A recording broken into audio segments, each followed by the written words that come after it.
Hello friends. हमने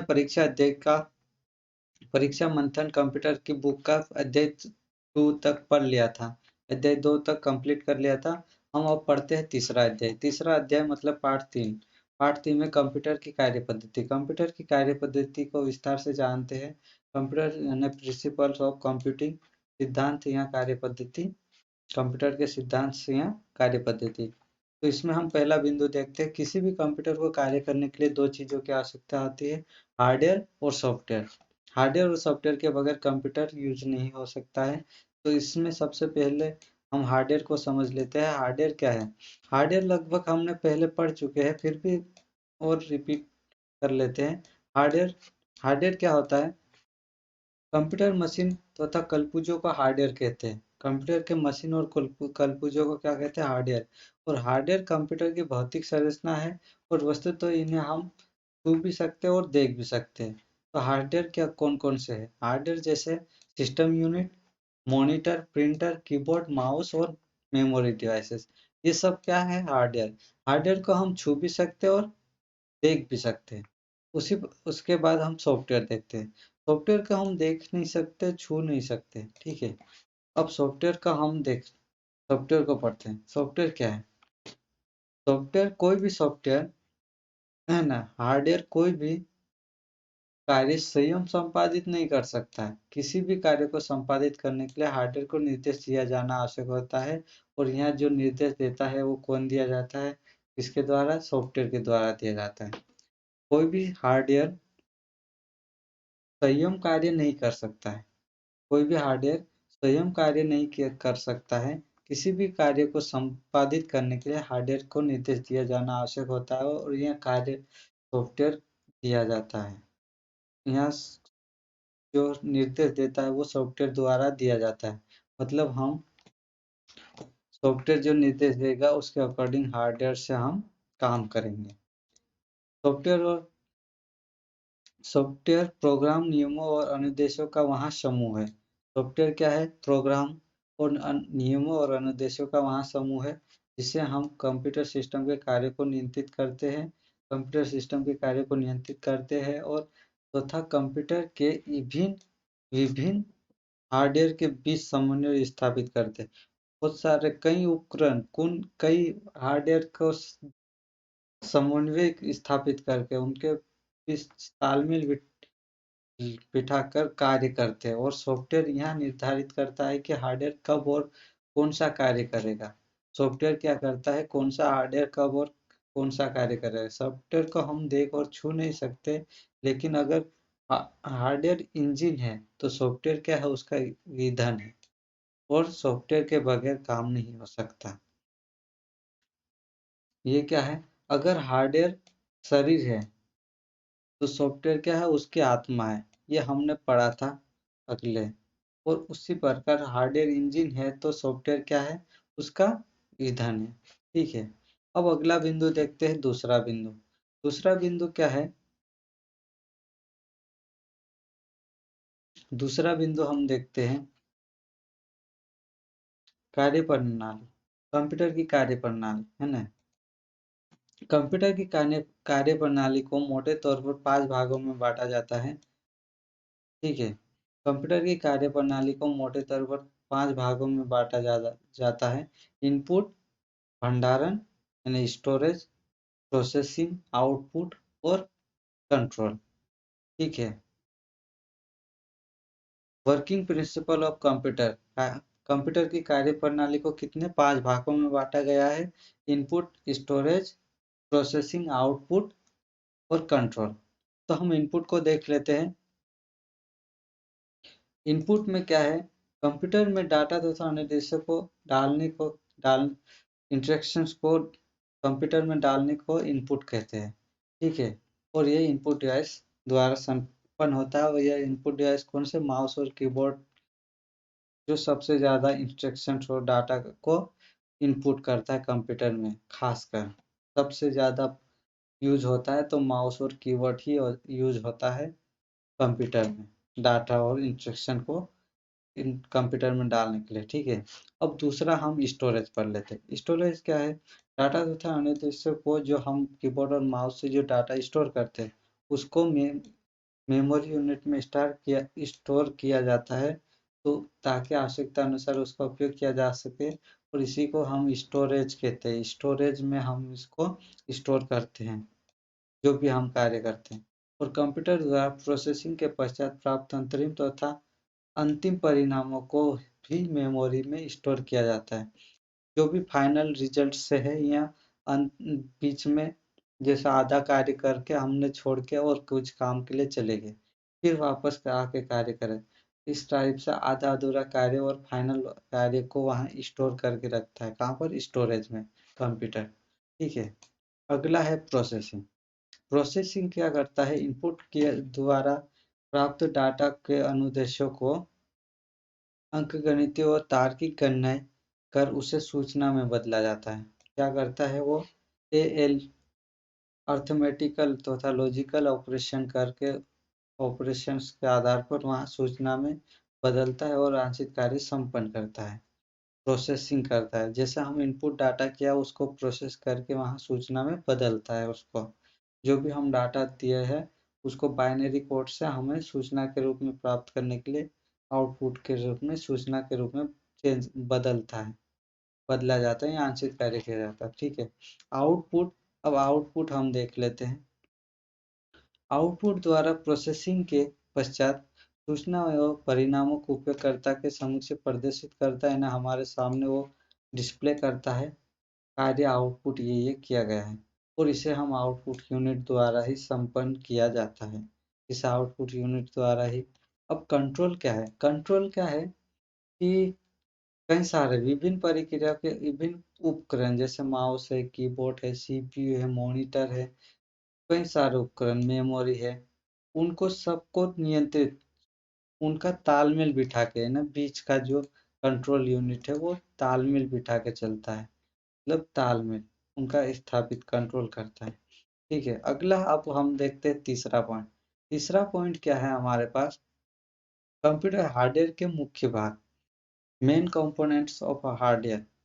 computer के जो हार्डवेयर के मुख्य भाग कौन कौन से है ना? तो मेन भाग कंप्यूटर के मुख्य हार्डवेयर क्या क्या है? Input unit, input devices.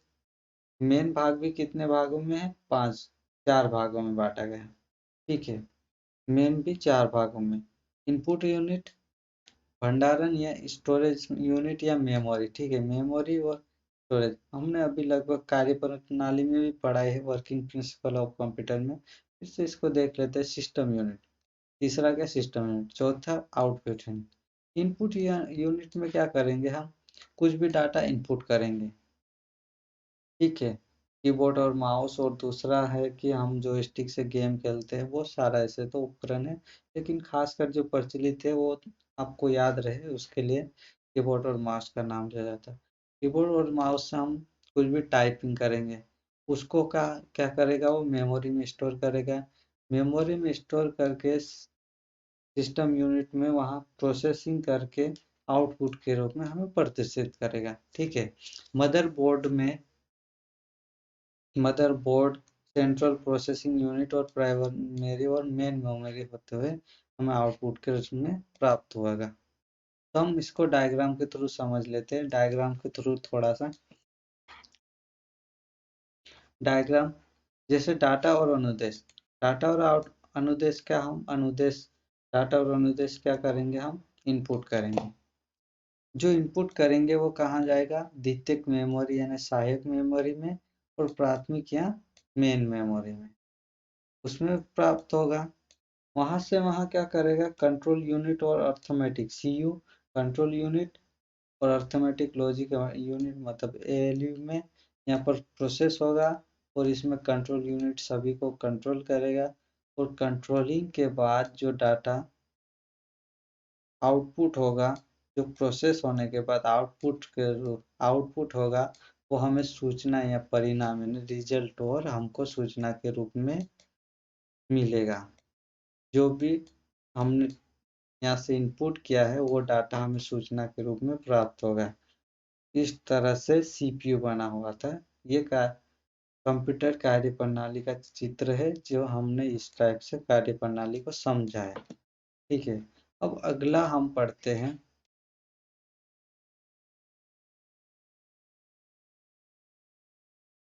Input devices. Input devices हमने अभी देखा है, और अच्छे से इनपुट डिवाइसेस देख लेते हैं। डाटा और इंस्ट्रक्शन को दिया कंप्यूटर में डालने के विद्युत यांत्रिक को विद्युत को इनपुट डिवाइस के रूप में वो बदला जाता है, ठीक है।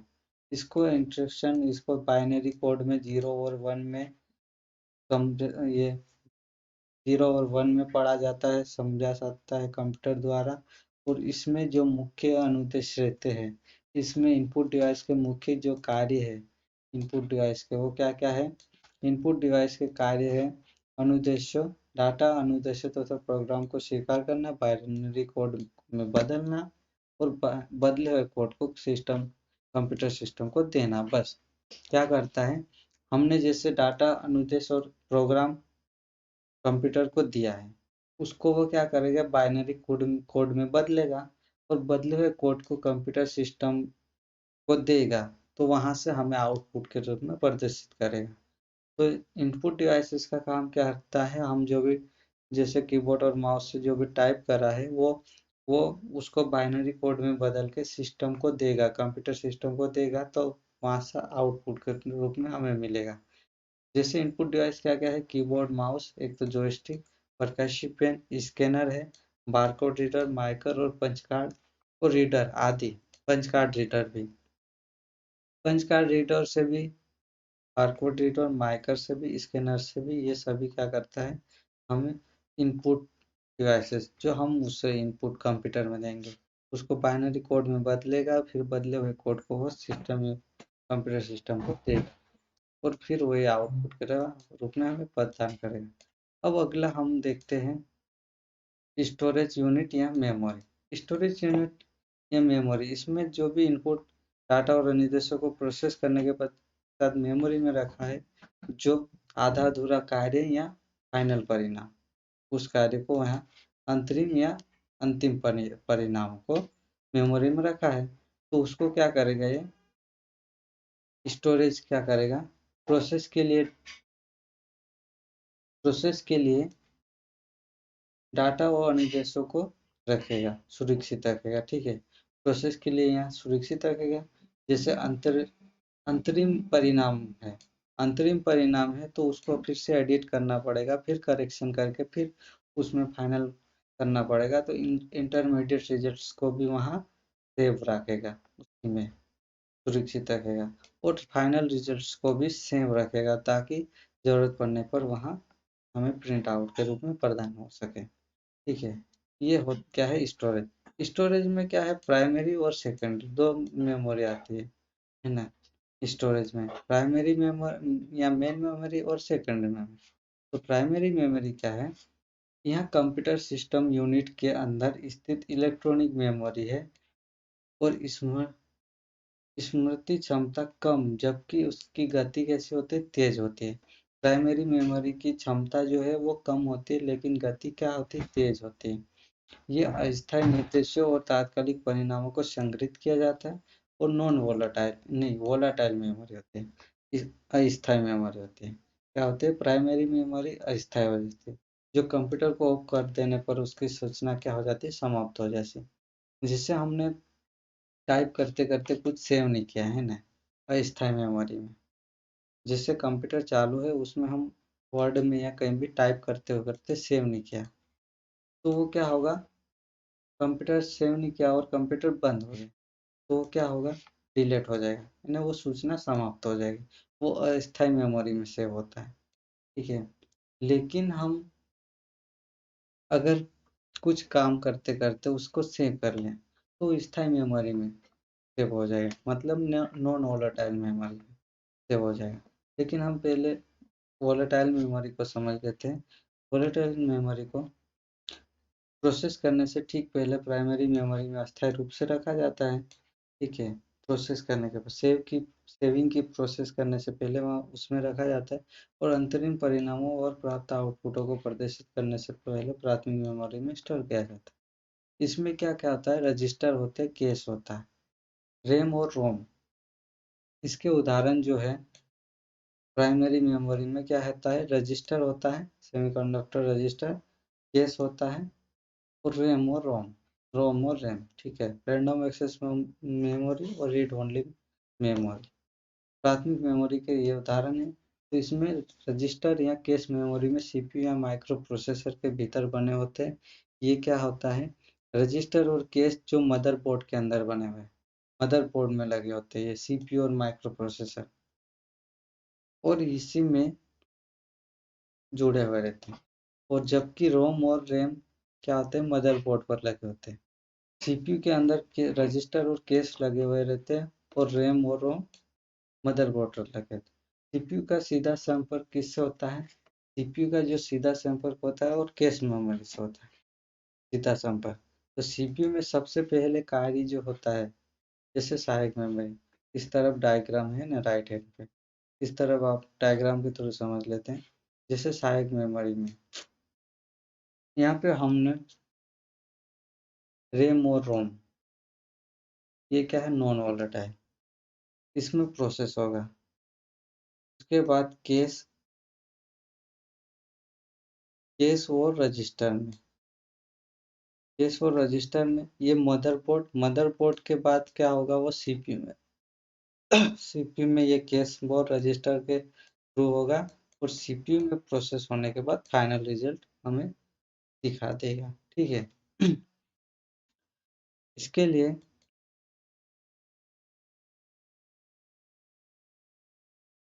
अब अगला हम सेकेंडरी मेमोरी, सेकेंडरी मेमोरी क्या है, सेकेंडरी सेकेंडरी मेमोरी या ऑक्सिलरी मेमोरी, सहायक मेमोरी। ठीक है, सहायक मेमोरी क्या करेगी, डाटा सॉफ्टवेयर और अंतिम परिणामों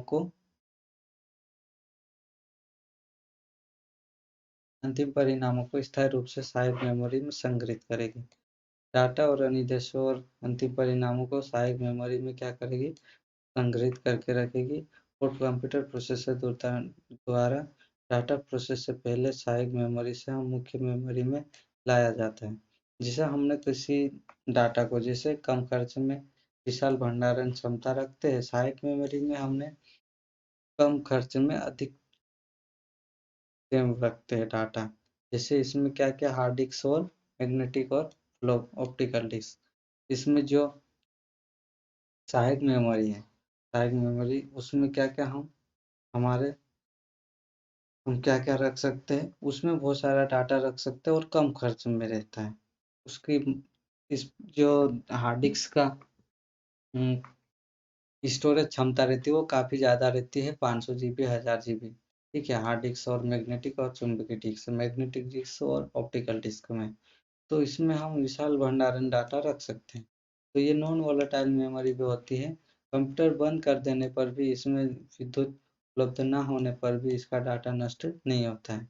क्या होता है, सेकेंडरी मेमोरी और ऑक्सिलरी मेमोरी में ना, सहायक मेमोरी और द्वितीयक मेमोरी में क्या होता है कि इसको कंप्यूटर बंद होने पर भी इसका डाटा खराब नहीं होता है। ये हार्ड डिस्क में, जैसे हार्ड डिस्क में हमने सेव कर रखा है, कई सारी मूवियाँ डाल रखे, वीडियोस डाल रखे, तो वो कभी नष्ट नहीं होंगे। कंप्यूटर बंद हो जाएगा या फिर विद्युत उपलब्ध ना हो तो भी वहाँ खत्म नहीं होगा, नष्ट नहीं होगा। ठीक है, चुंबकीय डिस्क और ऑप्टिकल डिस्क। उसी प्रकार अब इसके बाद इस डाटा को रीड करने के लिए, सहायक मेमोरी से हमें डाटा रीड करने के लिए क्या करना पड़ेगा, हार्ड डिस्क से हम फाइल को ओपन करेंगे, ठीक है। उसमें से हम ओपन करेंगे सीपीयू में, सीपीयू या माइक्रो प्रोसेसर की अत्यंत तीव्र गति वाली प्राथमिक मेमोरी में। तो इसे सीपीयू की कार्यकारी मेमोरी यानी वर्किंग मेमोरी भी कहा जाता है। रजिस्टर को क्या कहा जाता है, रजिस्टर जो रहता है उसको हम क्या कहते हैं, वर्किंग मेमोरी भी कहा जाता है, क्योंकि यह तीव्र और प्राथमिक मेमोरी है। सीपीयू या माइक्रो प्रोसेसर, सीपीयू के साथ निर्मित अत्यंत तीव्र गति वाली प्राथमिक मेमोरी क्या है, रजिस्टर है, और इसे वर्किंग मेमोरी यानी यही वर्क करती है। जैसे कंप्यूटर चालू किया तो ये वर्क करेगी। जो भी भंडार, जो भी नॉन वोलेटाइल मेमोरी में, जो भी नॉन वोलेटाइल मेमोरी में डाटा होगा उसको सीपीयू को ऑन करते ही या वर्किंग मेमोरी ऑन हो जाएगी और उससे ही सीपीयू ऑन होगा। तो सीपीयू रजिस्टर में स्थित डाटा को क्या करता है, प्रोसेस करता है। सीपीयू क्या करता है, रजिस्टर में स्थित डाटा को क्या प्रोसेस करता है। जो डाटा कहाँ से उपलब्ध होता है, हार्ड डिस्क से, कंप्यूटर से, ठीक है, नॉन वोलेटाइल से। अब अतः डाटा तथा अनुदेशों को प्रोसेसिंग से पहले रजिस्टर में स्थानांतरित करता है और रजिस्टर मेमोरी का क्या टाइम होता है, एक्सेस टाइम 1 से 2 नैनो सेकंड होता है। यहीं से प्रोसेस होने के पश्चात कैश मेमोरी सीधे सीपीयू से जुड़ी होती है। क्या होती है, कैश मेमोरी सीधे सीपीयू से जुड़ी होती है और कैश मेमोरी से सीपीयू तक डाटा ले जाने के लिए मदरबोर्ड के सिस्टम बस का प्रयोग नहीं करना पड़ता है। मदरबोर्ड के बस का प्रयोग नहीं किया करना पड़ता है। मदरबोर्ड के सिस्टम बस का प्रयोग नहीं किया जाता और डाटा स्थानांतरण की गति तीव्र होती है। गति तीव्र होती है तो सीपीयू वांछित सूचना के लिए सबसे पहले कैश मेमोरी की तलाश करता है। क्या करता है, सीपीयू क्या करता है, वांछित सूचना के लिए क्या करता है, कैश मेमोरी की तलाश करता है। अगर वांछित सूचना कैश मेमोरी में नहीं मिलती है तो इसे क्या करता है, रैम और रोम में खोजता है। सीपीयू क्या करता है, रैम और रोम में खोजा जाता है। फिर कैश मेमोरी सीपीयू या मुख्य मेमोरी के बीच बफर का काम करता है और कैश मेमोरी अत्यंत तीव्र होती है पर यह अधिक महंगी भी होती है। कैश मेमोरी का एक्सेस टाइम 2 से 10 नैनो सेकंड तक हो सकता है, ठीक है। कैश मेमोरी का क्या है, 2 से 10 सेकंड तक होता है। अब यहाँ पर रैंडम एक्सेस मेमोरी। रैम एक सेमीकंडक्टर मेमोरी चिप है जिसे मदरबोर्ड पर बने मेमोरी स्लॉट में लगाया जाता है। क्या करते हैं, मेमोरी स्लॉट में लगाया जाता है, मदरबोर्ड पर मेमोरी स्लॉट या अस्थायी मेमोरी होती है, ठीक है। डाटा का एक्सेस टाइम डाटा की भौतिक स्थिति पर निर्भर नहीं होता है, इसकी गति भी तीव्र होती है। रैम की भी गति क्या तीव्र होती है। प्रोसेसिंग के दौरान डाटा और अनुदेशों को सहायक मेमोरी से लाकर रैम में स्टोर करता है। क्या करता है, सहायक प्रोसेसिंग के दौरान जो सहायक मेमोरी में डाटा रहता है उसको रैम स्टोर करता है और सीपीयू इन्हें रैम से प्राप्त करता है तथा डाटा प्रोसेसिंग करता है। किसी अंतरिम या अंतिम परिणाम को अस्थायी तौर पर रैम में स्टोर किया जाता है। इस प्रकार से हम सीपीयू को पाया जाता है। सबसे पहले हम डायग्राम को फिर से देख लेते हैं। सहायक मेमोरी में डाटा को रैम प्रोसेस करेगा, रैम से कैश मेमोरी रैम या रोम, ठीक है, रैम या रोम में प्रोसेस होगा। फिर कैश मेमोरी से वहाँ रजिस्टर से सीपीयू प्रोसेस करेगा और आउटपुट जो है अपना हमें प्रदान करेगा, ठीक है। अगला ROM, read only memory. Read only ROM में क्या होता है कि हम सिर्फ पढ़ सकते हैं, ठीक है। रीड ओनली मेमोरी यहाँ स्थायी डाटा ना तो नष्ट होता है, इसका डाटा नष्ट भी नहीं होता है रोम का, फिर से अच्छे से पढ़ लेते हैं फिर भी।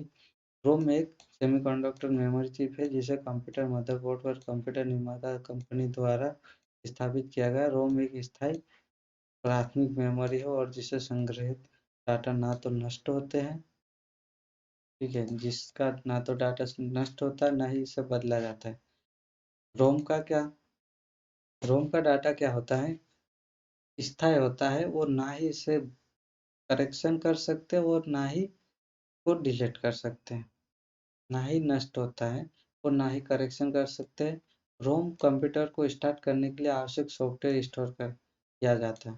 रोम में क्या करते हैं, रोम में जैसे किसी कंप्यूटर में रोम है तो उसमें हम क्या करते हैं, डाटा को स्टोर करने के लिए डाटा स्टोर करके सिस्टम से जोड़ देते हैं।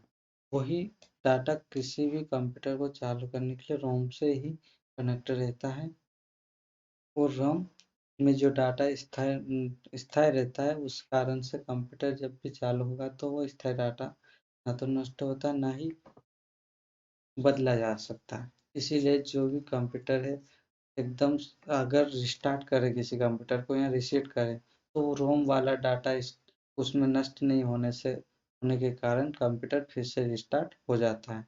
या रीसेट होने के बाद फिर से पहले जैसा हो जाता है, यानी रोम के कारण। ठीक है। अगला सीमोस। सीमोस क्या होता है? Chip complementary metal oxide semiconductor chip. ठीक है। इससे क्या करते हैं, कंप्यूटर में कुछ सूचनाएं सेटिंग्स लगातार परिवर्तित होती रहती है, पर कंप्यूटर को उन्हें अद्यतित करते रहने के लिए यदि किसी पर्सनल कंप्यूटर को कुछ समय या दिन के बाद ऑन किया जाए तो वहाँ वर्तमान सही समय और दिन बताता है। तो इसे सीमोस चिप मेमोरी में स्टोर की जाती है। सीमोस सीमोस चिप मेमोरी क्या करता है, मदरबोर्ड पर स्थापित एक सेमीकंडक्टर होता है और इसे बटन के आकार एक बैटरी लगा रहता है। सीमोस पर एक बैटरी लगा रहता है जो टाइम कंप्यूटर ऑफ होने पर भी और कंप्यूटर में विद्युत नहीं होने पर भी सीमोस काम करता है। ऐसे में सीमोस के कारण कंप्यूटर की कभी भी समय और दिन कभी भी चेंज नहीं होते हैं। वो हमेशा जब भी चालू करेंगे तो सही समय बताएगा, वो सीमोस के कारण। सीमोस की फुल फॉर्म आप रट लीजिएगा। सीमोस की फुल फॉर्म क्या है? Chip complementary metal oxide semiconductor chip. क्या है? Chip complementary CMOS chip. CMOS chip है ना, सीमोस चिप की फुल फॉर्म क्या है? Complementary metal oxide semiconductor chip.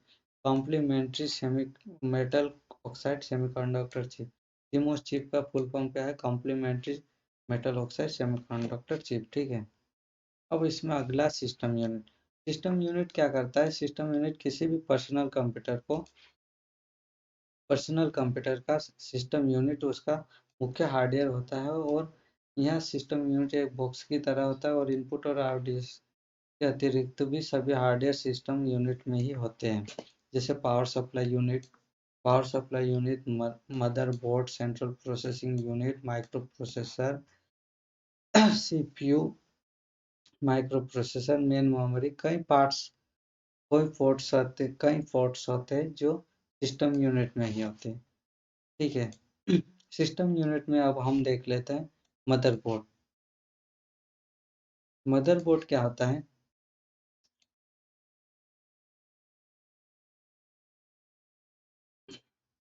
Motherboard किसी कंप्यूटर का मुख्य सर्किट बोर्ड है। मदरबोर्ड क्या है? किसी कंप्यूटर का मुख्य सर्किट बोर्ड है, और संपूर्ण कंप्यूटर मदरबोर्ड के इर्द गिर्द ही घूमता रहता है। और मदरबोर्ड पर क्या क्या होता है? रैम और रोम लगी रहती है। मेमोरी इस पे मदरबोर्ड पे लगी रहती है। इनपुट आउटपुट डिवाइसेस मदरबोर्ड पर लगे रहते हैं। Hard disk drive, CD drive, sound card, video आदि मदरबोर्ड से ही जुड़े रहते हैं। क्या होता है? Input unit, output unit, hard disk drive, CD drive, sound card, video card आदि सभी क्या है? मदरबोर्ड से जुड़े रहते हैं। और भविष्य में हार्डवेयर उपकरणों को जोड़ने के लिए मदरबोर्ड को एक्सपेंशन स्लॉट्स भी बनाए जाते हैं। यानी कई सारे इनपुट डिवाइसेस को जोड़ने के लिए क्या होता है? मदरबोर्ड पर एक्सपेंशन स्लॉट भी बने होते हैं। ठीक है। मदरबोर्ड्स क्या है? रैम और रोम और मेमोरी आदि उपकरण तो उसमें लगे ही रहते हैं। उसके साथ साथ इनपुट आउटपुट डिवाइस हार्डवेयर के लिए उसमें जुड़े भी होते हैं इनपुट डिवाइसेस। ठीक है। अब अगला हम देखते हैं कंप्यूटर बस। कंप्यूटर बस क्या है? कंप्यूटर बस सुचालक तारों और समूह से कंप्यूटर डाटा को संकेतों को सिस्टम के भीतर से एक स्थान से दूसरे स्थान तक ले जाने के लिए कंप्यूटर बस का प्रयोग कंप्यूटर बस कहलाता है। और सीपीयू तथा कंप्यूटर सिस्टम के अन्य हार्डवेयर पेरिफेरल डिवाइस के बीच निर्देशों और सूचनाओं के आदान प्रदान के लिए बस के मार्ग से होकर जाता है। और इससे कंप्यूटर बस जो सुचालक तारों का समूह होता है ना, जो सुचालक तारों का, कई बार हम मदरबोर्ड में देखते हैं कि बारीक बारीक तार 8-10 बारीक बारीक जो दबे हुए जा रहे हैं, वो कंप्यूटर बस का उदाहरण है। वो कंप्यूटर बस के तार है। वो सूचनाओं के आदान प्रदान के लिए चिपकाए हुए एक साथ 8-10 तार को ले जाया जाता है। अब इंटरनल और सिस्टम बस। इंटरनल और सिस्टम बस क्या है?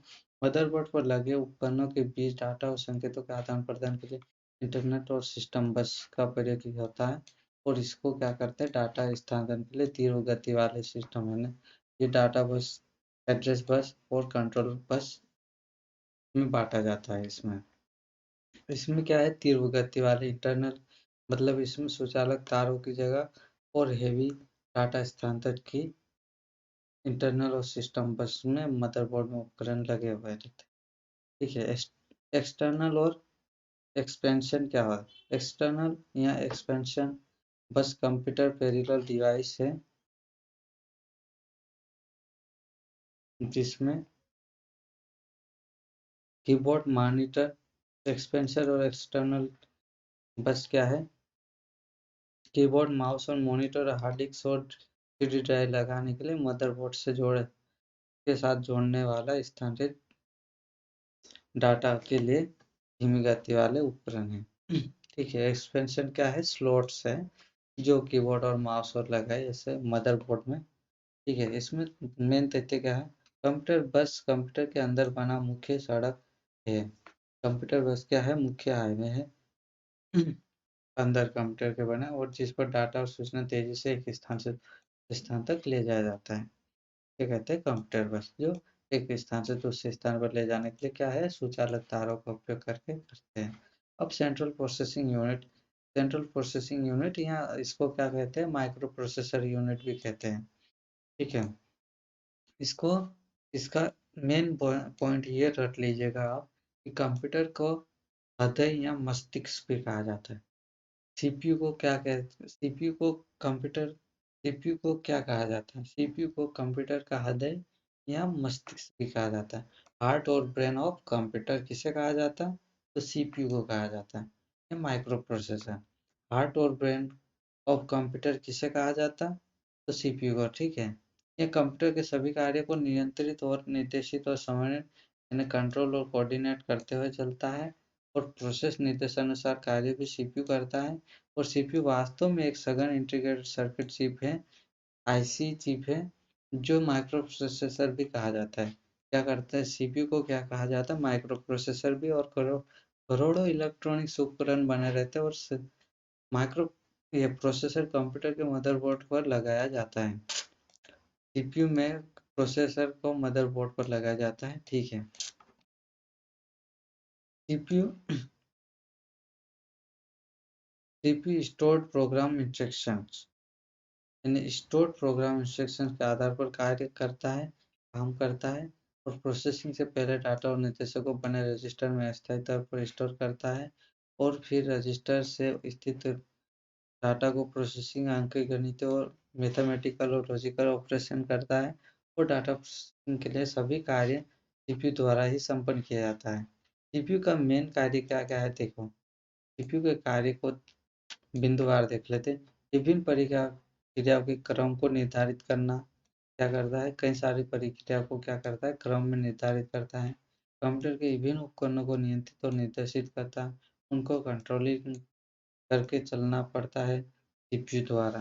विभिन्न कई सारे प्रकरण जैसे स्पीकर आ गया, प्रिंटर आ गया, मॉनिटर आ गया, इस तरह से सभी को सीपीयू क्या करते हैं, कंट्रोल में लेकर चलता है और निर्देशित करते हुए।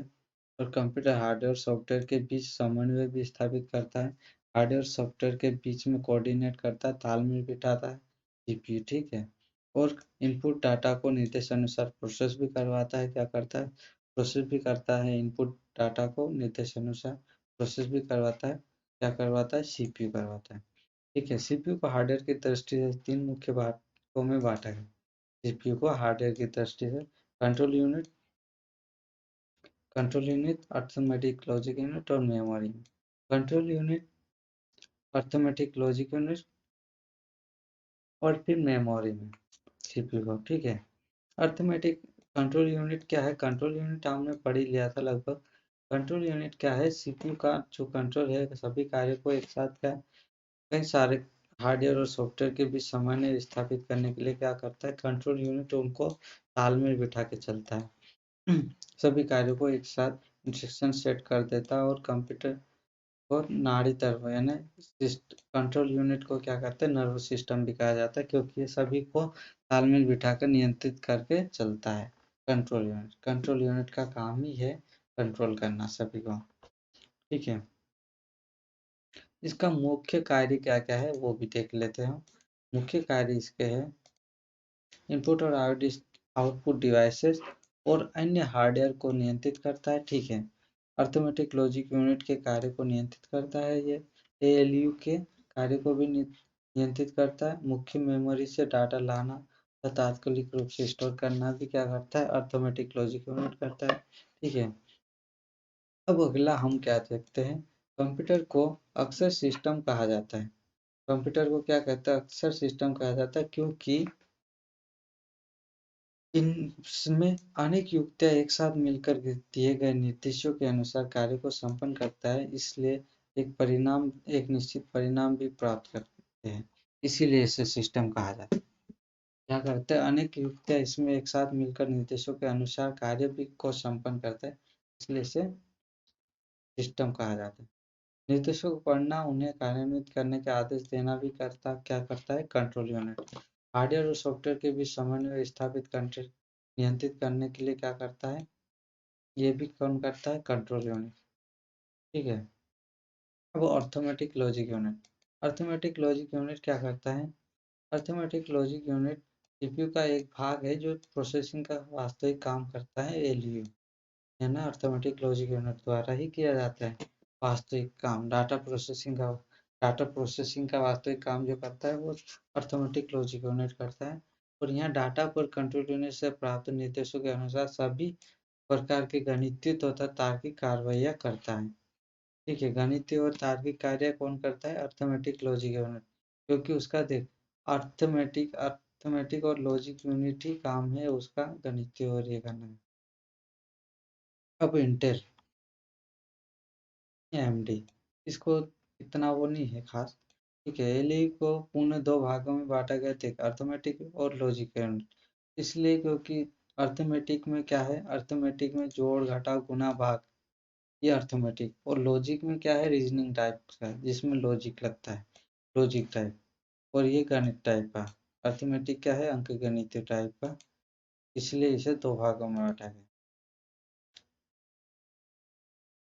रीजनिंग, ये लॉजिक में क्या है, बड़ा है, छोटा है, बराबर, greater than, less than, equal to आदि। इसमें थोड़ा लॉजिक टाइप सा है, तुलना का काम करता है, क्या करता है, लॉजिक यूनिट डाटा। अब बायोस, बायस क्या है, बायस क्या है, basic output input system, basic input output system है ना। बायस एक सॉफ्टवेयर है जो मदरबोर्ड कंपनी द्वारा निर्मित किया गया, स्थायी रोम। बायस क्या किया गया, मदरबोर्ड निर्माता कंपनी द्वारा क्या किया गया, इसको स्थायी रोम मेमोरी चिप किया गया, जो कंप्यूटर मदरबोर्ड पर स्थापित किया गया। बायस को कंप्यूटर मदरबोर्ड पर स्थापित किया गया और इससे सबसे पहले बायस सॉफ्टवेयर चलता है। कंप्यूटर ऑन किया जाता है तो सबसे पहले क्या, बायस सॉफ्टवेयर चलता है। और बायस चलने के बाद हार्डवेयर की जांच करता है, और फिर पावर ऑन सेल्फ टेस्ट कहा जाता है। पावर ऑन सेल्फ टेस्ट भी, बायस को क्या कहा जाता है, बायस को क्या, बेसिक इनपुट आउटपुट सिस्टम को क्या कहा जाता है, तो पावर ऑफ सेल्फ टेस्ट कहा जाता है। Power of self test, power on self test किसे कहा जाता है, अगर ऐसा क्वेश्चन बनता है तो किसको कहा जाता है, बायस, मतलब बेसिक इनपुट आउटपुट सिस्टम को। ये क्वेश्चन इसे रट लीजिएगा। इससे आगे, बायस में स्थित बूट स्ट्रैप है ना, boot strap loader program operating system की जांच करता है और मुख्य मेमोरी में डालने का आदेश देता है। और कंप्यूटर ऑन होते हुए समय डिलीट बटन दबाने पर बायस सेटअप खुलता है। बायस सेटअप अगर देखना है तो कंप्यूटर ऑन करते समय क्या करें, डिलीट बटन को दबाएं, तो उससे बायस सिस्टम खोलेगा और वहाँ पर हम परिवर्तन भी कर सकते हैं। हो सकता हमें कुछ ज़्यादा आता हो तो कुछ गड़बड़ी हो जाए, और नहीं आता है तो सही चल जाए, नहीं आता है तो कुछ गड़बड़ी हो जाए। लेकिन डिलीट बटन से हम उसको बायस सिस्टम को परिवर्तन करने के लिए खोल सकते हैं कंप्यूटर ऑन होते समय। ठीक है। अब आउटपुट डिवाइस, आउटपुट डिवाइसेस क्या है, आउटपुट डिवाइसेस जो डिस्प्ले मॉनिटर, इसका काम क्या करता है, इसका काम क्या है आउटपुट डिवाइस का, सीपीयू से परिणामों को प्राप्त करना और हमें हमें दिखाना।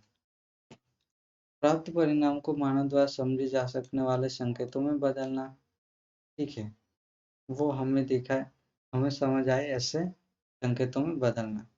और परिणाम के परिवर्तित संकेतों को उपयोगकर्ता द्वारा क्या करना, पहुंचाना। ठीक है, ये मॉनिटर का काम होता है। मॉनिटर, स्पीकर और स्क्रीन, इमेज प्रोजेक्टर और कार्ड रीडर। आउटपुट डिवाइसेस में मॉनिटर, प्रिंटर, प्लॉटर, स्पीकर जो हम सुन सकते हैं, प्लॉटर से हम शायद, प्रिंटर से हम पेज से, और कार्ड रीडर से भी हम, स्क्रीन प्रोजेक्टर से भी हम देख सकते हैं। इस टाइप से ये आउटपुट डिवाइस है। इससे हम क्या कर सकते हैं, सूचना आउटपुट के रूप में हम कंप्यूटर से प्राप्त कर सकते हैं, जिसको हम देख सकते हैं। सीपीयू की गति को प्रभावित करने वाले क्या कारक हैं? सीपीयू की गति को प्रभावित करने वाले कारण, एक सेकंड में अनुदेश पर सीपीयू एक सेकंड में लाखों अनुदेश संपादित कर सकता है, लेकिन इसकी गति को किससे नापते हैं? इसको MIPS है ना, मिलियन इंस्ट्रक्शन पर सेकंड, और BPS बिलियन इंस्ट्रक्शन पर सेकंड। मिलियन और बिलियन इंस्ट्रक्शन पर सेकंड, और MIPS मतलब, इसको फुल फॉर्म आप रट लीजिएगा, ये वेरी इंपॉर्टेंट तो नहीं, बाकी इंपॉर्टेंट ही है। MIPS का फुल फॉर्म पूछ लिया जाए तो मिलियन इंस्ट्रक्शंस पर सेकंड, और BIPS का तो बिलियन इंस्ट्रक्शन पर सेकंड। इससे नापते हैं क्या, सीपीयू की स्पीड को। ठीक है, अब अगला सिस्टम, घड़ी सिस्टम हमने इसमें पढ़ा था सीमोस।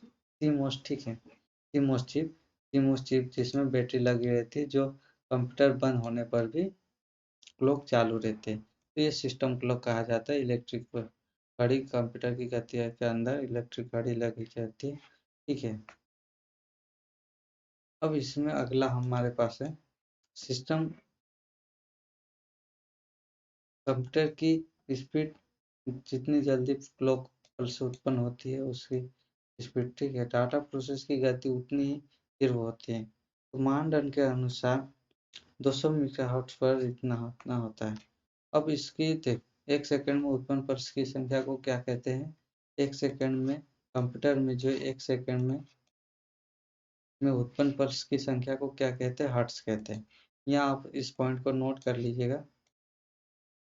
एक सेकंड में उत्पन्न पल्स की संख्या को क्या कहते हैं? हर्ट्ज कहते हैं। एक सेकंड में, कंप्यूटर में जो एक सेकंड में उत्पन्न पल्स की संख्या को क्या कहते हैं? हर्ट्ज कहते हैं। गति सिस्टम क्लॉक की गति को सामान्यतः मेगाहर्ट्ज कहते हैं। ठीक है, यहाँ गीगाहर्ट्ज कहते हैं। आजकल उपलब्ध कंप्यूटर में सिस्टम क्लॉक की गति कितनी? 500 मेगाहर्ट्ज से 4 GB और गीगाहर्ट्ज तक होती है। ठीक है, अब रजिस्टर को हम, रजिस्टर मेमोरी को देख लेते हैं। रजिस्टर मेमोरी में ये इतना इम्पोर्टेंट नहीं है। सीपीयू में रजिस्टर की संख्या तथा आकार जितना होता है, सीपीयू की गति भी उतनी होती है। वर्ड लेंथ भी उतना इम्पोर्टेंट नहीं है। कैश मेमोरी हमने पढ़ ली है। कैश मेमोरी का आकार बड़ा होता है, सीपीयू की गति भी तीव्र होती होगी। ठीक है, कैश मेमोरी हमने पढ़ लिया था। सिस्टम बस में ये सुचालक के माध्यम से एक जगह से दूसरी जगह में आदान प्रदान का काम करता है सिस्टम बस। ठीक है, आदान प्रदान का काम करता है।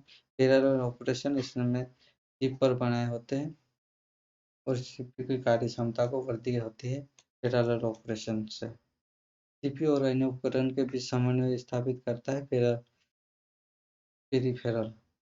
ठीक है, धीमा होने की कंप्यूटर गति को प्रभावित करता है peripheral. Integration between CPU and peripheral समन्वय। अगला हम कंप्यूटर सिस्टम की कार्यक्षमता की माप, measuring the performance of computer. इसमें थ्रू आउट क्या होता है? थ्रू आउट देख लेते हैं। ठीक है, प्रति इकाई समय में कंप्यूटर द्वारा संपादित किए गए उपयोगी प्रोसेसिंग की संख्या थ्रूपुट कहा जाता है। थ्रू आउट नहीं, थ्रूपुट, सॉरी, गलत हो गया, गलत बोलते हैं। थ्रूपुट कहलाते हैं, क्या कहते हैं? प्रति इकाई समय में कंप्यूटर द्वारा संपादित किए गए उपयोगी प्रोसेसिंग की संख्या को क्या थ्रूपुट कहते हैं। और इसको इंगित, थ्रूपुट बेहतर कार्य क्षमता को इंगित करता है। क्या करता है? और प्रोसेस करने के लिए इस पर रिस्पॉन्स टाइम क्या होता है? थोड़ा थोड़ा समय प्रोसेसिंग के समय रिस्पॉन्स टाइम कहलाता है। टर्न अराउंड टाइम, ये इतना इम्पोर्टेंट नहीं है, बस टर्न अराउंड कंप्यूटर में प्रोसेसिंग के लिए काम द्वारा पूरा करने के अराउंड टाइम कहलाता है और बेहतर कार्य क्षमता के लिए टर्न अराउंड टाइम कम होना चाहिए। ओके फ्रेंड्स, इसी के साथ हम इस वीडियो को समाप्त करते हैं और अगले टॉपिक के साथ हम अगला चौथा अध्याय अगले वीडियो में पढ़ेंगे। इसी के साथ इस वीडियो से हम विदा लेते हैं। आपको पसंद आया तो इस चैनल को सब्सक्राइब कर लीजिए और इस वीडियो को लाइक कर दीजिए और हो सके तो आपके फ्रेंड सर्कल में शेयर भी कर दीजिए। Okay friends, bye bye.